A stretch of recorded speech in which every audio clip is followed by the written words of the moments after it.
Hi hello friends, welcome back to our channel. ನಿನ್ನ ಜೊತೆ ನನ್ನ ಕತೆ ಒಂದು ಸೂಪರ್ ಸಂಚಿಕೆ ನೋಡ್ಕೊಂಬರೋಣ. ಸಂಚಿಕೆ ಆರಂಭದಲ್ಲಿ ಏನಾಗುತ್ತೆ ಅಂತಂದರೆ, ಇಲ್ಲಿ ಭೂಮಿ ಅಂತೂ ಮನೆ ಬಿಟ್ಟು ಹೊರಟಿದ್ದಾಳೆ. ಯಾಕಂತಂದರೆ ಈ ಒಂದು ದೇವಯಾನಿಯ ಮಾತನ್ನು ಕೇಳಿ. ಈ ಕಡೆ ಅಜ್ಜಿ ಹೇಳಿದ್ದಾರೆ, ನೀನು ರೂಮಿಂದ ಆಚೆ ಬರಬೇಕು ಅಂತಂದರೆ ಈ ಮನೆ ಸೊಸೆಯಾಗಿ ಆಚೆ ಬರಬೇಕು ಅಂತ ಹೇಳ್ತಾರೆ. ಅಂದರೆ ಇವಳು ಡ್ರೆಸ್ ಹಾಕೊಂಡಿರ್ತಾಳಲ್ವ, ಆ ಭೂಮಿ ಯಾವಾಗಲೂ ಆ ಮನೇಲಿ ಸೀರೆ ಉಟ್ಕೊಂಡು ಮುದ್ದಾಗಿ ಮಹಾಲಕ್ಷ್ಮಿ ಥರ ಕಾಣಿಸ್ತಾ ಇರ್ತಾಳೆ. ಸೊ ಆ ರೀತಿ ಬರಬೇಕು ನೀನು ಅಂತ ಅಜ್ಜಿ ಹೇಳ್ತಾರೆ. ಇನ್ನು ಭೂಮಿ ಯೋಚನೆ ಮಾಡ್ತಾ ಇರ್ತಾಳೆ. ಬಟ್ಟೆಗಳೆಲ್ಲ ಪ್ಯಾಕ್ ಆಗಿರುತ್ತೆ. ಯಾರು ಮಾಡಿರ್ತಾರೆ? ಈ ಅಂಜು ಮತ್ತು ದೇವಯಾನಿ ಮಾಡಿರ್ತಾರೆ. ಬಟ್ ಅಜಿತ್ ಸಾಹೇಬ್ರು ಮಾಡಿದ್ದಾರೆ ಅಂತ ಭೂಮಿ ತಿಳ್ಕೊಳ್ತಾಳೆ. ಆ ಕಡೆ ಏನಂತಂದರೆ ಅಶ್ವಿನಿನ ಹಿಡಿಯಕ್ಕೆ ಹೋಗ್ಬೇಕಾದ್ರೆ ಅವಳು ಗಾಡಿ ಬಂದು ಗುದ್ದೋಯ್ತು ಅಂತ ಹೇಳ್ತಾರೆ. ಪೊಲೀಸ್ ಕಾನ್ಸ್ಟೇಬಲ್ ಮೇಲೆ ನಮ್ಮ ಅಜಿತ್ ಅವರು ರೇಗ್ತಾ ಇರ್ತಾರೆ. ಅಲ್ಲ ರೀ, ನಿಮಗೆ ಒಂದು ಕೆಲಸನ ನೆಟ್ಟಿಗೆ ಮಾಡೋಕ್ಕಾಗಲ್ವಾ? ಅಲ್ಲ, ಗಾಡಿ ಬಂತು ಗುದ್ಕೊಂಡು ಹೋಯ್ತು ಅಂತ ಹೇಳ್ತಿರಲ್ಲ, ಈ ರೀತಿ ಎಮ್ಮೆ ಥರ ಮೈ ಬೆಳೆಸಿದ್ರ ಹೆಂಗೆ ಅಂತ ಹೇಳ್ಬಿಟ್ಟು ಕಾನ್ಸ್ಟೇಬಲ್ಗೆ ಬೈತಾ ಇರ್ತಾರೆ. ನಮ್ಮ ಸತ್ಯನ ಕೂಡ ಅಲ್ಲೇ ಇರ್ತಾರೆ. ಅಲ್ಲ ಆಯಿತು ಸರಿ, ಮುಂದೆ ಜಾಗಿಂಗ್ ಎಕ್ಸಸೈಸ್ ಎಲ್ಲ ಮಾಡ್ತೀನಿ ಅಂತ ಹೇಳ್ಬಿಟ್ಟು ಪಾಪ ಕಾನ್ಸ್ಟೇಬಲ್ಸ್ ಎಲ್ಲ ಹೇಳ್ತಾ ಇರ್ತಾರೆ. ಆಯ್ತಾಯ್ತು, ನೀವು ಮಾಡಿದ್ದಷ್ಟೇ, ಅಲ್ಲ ಒಬ್ಬಳನ್ನ ಹಿಡಿಯೋಕ್ಕಾಗಿಲ್ವಾ ನಿಮ್ಮ ಕೈಯಿಂದ ಅಂತ ಬೈತಾ ಇರ್ತಾರೆ. ಬೈತಿರ್ಬೇಕಾದ್ರೆ ಯಾರ್ದೋ ಸೀಟನ್ನು ನಮ್ಮ ಮೇಲೆ ಹಾಕ್ತಿದ್ದಾರೆ ಅಂತ ಅವರು ಕೂಡ ಗೊಣಗ್ತಾ ಇರ್ತಾರೆ ನಮ್ಮನ್ನ ಸತ್ಯಣ್ಣ ಅವರು. ಸೊ ಆಗ ಏನು ಸತ್ಯಣ್ಣ ಅಂದ ತಕ್ಷಣ ಅಲ್ಲ ಕಣೋ ಅಂತ ಹೇಳಿದಾಗ, ಅಲ್ಲ ಸತ್ಯಣ್ಣ, ಆ ಭೂಮಿ ಅಮ್ಮನ ಈ ಸ್ಥಿತಿಗೆ ಅದು ಏನಾಗಿದನೋ ಅಜ್ಜಿ ಸಾಹೇಬ್ರಿಗೆ ಗೊತ್ತಾಗ್ತಿಲ್ಲ. ಪದೇ ಪದೇ ಭೂಮಿ ಮೇಲೆ ಗುಬೆ ಕೂರಿಸ್ತಾನೆ ಇದ್ದಾರೆ. ಹೋಗಿ ಬಂದು ಆ ಭೂಮಿ ಮುಂದೆನೇ ಕೂರಿಸ್ತೀರ ನನ್ನ.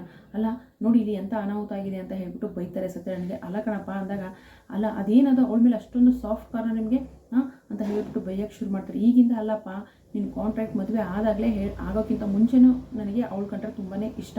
ನಾನು ಅವಳು ಸೂಕ್ಷ್ಮ ಹುಡುಗಿ ಅಂತ ನಿನಗೆ ಮೊದಲಿಂದನೂ ಹೇಳ್ತಾನೆ ಬಂದಿದ್ದೀನಿ. ಆದರೆ ನೀನೇ ಅದನ್ನು ಕೇಳ್ದೇನೆ ಮಾತಾಡೋ ಸತ್ಯಣ್ಣ, ಮಾತಾಡೋ ಅಂತ ಹೇಳ್ಬಿಟ್ಟು ಕಾಂಟ್ರಾಕ್ಟ್ ಮದುವೆಗೆ ಒಪ್ಸಿರೋದು ಅಲ್ವಾ ಅಂತ ಹೇಳಿದಾಗ, ನೋಡಿ ಸತ್ಯಣ್ಣ, ಮನೆ ವಿಷಯನ, ಪರ್ಸ್ನಲ್ ವಿಷಯನ ನನಗೆ ಸ್ಟೇಷನಲ್ಲಿ ಮಾತಾಡಬೇಡಿ, ನನಗೆ ಮಾಡೋಕ್ಕೆ ಬೇರೆ ಕೆಲಸ ಇದೆ ಅಂತ ಹೇಳ್ಬಿಟ್ಟು, ನೋಡಿ ನೀವೆಲ್ಲರೂ ಸೇರಿಬಿಟ್ಟು ಅವಳನ್ನು ಮನೆಗೆ ಸೇರಿಸಿರ್ಬೋದು, ಆದರೆ ನನ್ನ ಮನಸ್ಸಿಗೆ ಅವಳು ಬರೋಕ್ಕೆ ಚಾನ್ಸೇ ಇಲ್ಲ, ನನ್ನ ಮನಸ್ಸಲ್ಲಿ ಅವಳಿಗೆ ಜಾಗ ಇಲ್ಲ ಅಂತ ಹೇಳ್ತಾರೆ. ಅದೇನಾಗಿದೋ ಈಗ ಸಾಹೇಬ್ರಿಗೆ ನೋಡೋಣ, ಅದನ್ನು ಅವರು ಅನುಭವಿಸ್ತಾರೆ ಮುಂದೆ ಅಲ್ವಾ. ಪಾಪ ಅವಳೇನೂ ತಪ್ಪಿಲ್ಲ, ಆದರೂ ಕೂಡ ಪದೇ ಪದೇ ಅವಳನ್ನೇ ಹೊಣೆ ಮಾಡ್ತಾ ಇದ್ದಾರೆ ನಮ್ಮ ಅಜಿತ್ ಅವರು. ಇನ್ನು ಭೂಮಿ ಕೂಡ ಅಷ್ಟೇ, ನಾನು ಮಾನ ಕಳ್ಕೊಂಡು ಬದುಕೊಳ್ಳೋದಿಲ್ಲ, ಪ್ರಾಣ ಬೇಕಾದ್ರೂ ಬಿಡ್ತೀನಿ, ಊರು ಬಿಟ್ಟು ಹೋಗ್ತೀನಿ ಅಂತ ಇವಳು ರೆಡಿ ಆಗಿದ್ದಾಳೆ. ಇನ್ನು ಅಜಿ ಬೇರೆ ಸೀರೆ ಉಟ್ಕೊಂಡು ಬಾ ಅಂತ ಹೇಳಿದಾಳಲ್ವ, ಆ ಸೀರೆ ನೋಡ್ತಾಳೆ. ಅಜಿತ್ ತಂದು ಕೊಟ್ಟಿರ್ತಾರೆ.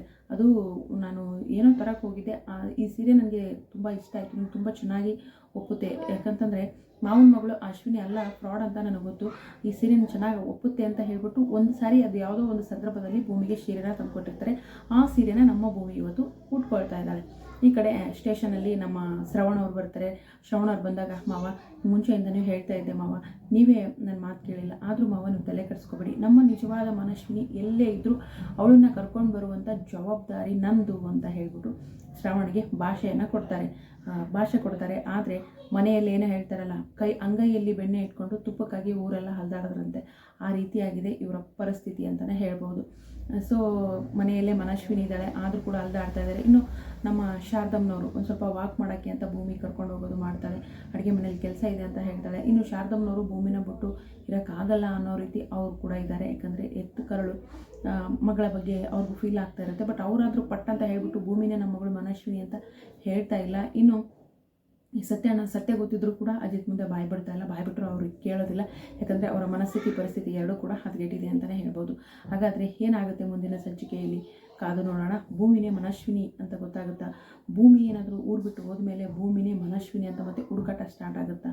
ಶ್ರವಣಿಗಂತೂ ಮಾತು ಕೊಟ್ಟಿದ್ದಾರೆ, ಆ ಮಾತನ್ನು ಉಳಿಸ್ಕೊಳ್ತಾರೆ ನಮ್ಮ ಅಜಿತ್ ಅವರು. ಅದನ್ನು ಮುಂದಿನ ಸಂಚಿಕೆಯಲ್ಲಿ ಕಾದು ನೋಡೋಣ. ವಿಡಿಯೋಗೆ ಒಂದು ಲೈಕ್ ಮಾಡಿ, ಚಾನಲ್ ಸಬ್ಸ್ಕ್ರೈಬ್ ಮಾಡಿಕೊಂಡು ದಯವಿಟ್ಟು ಸಪೋರ್ಟ್ ಮಾಡಿ. Thank you so much.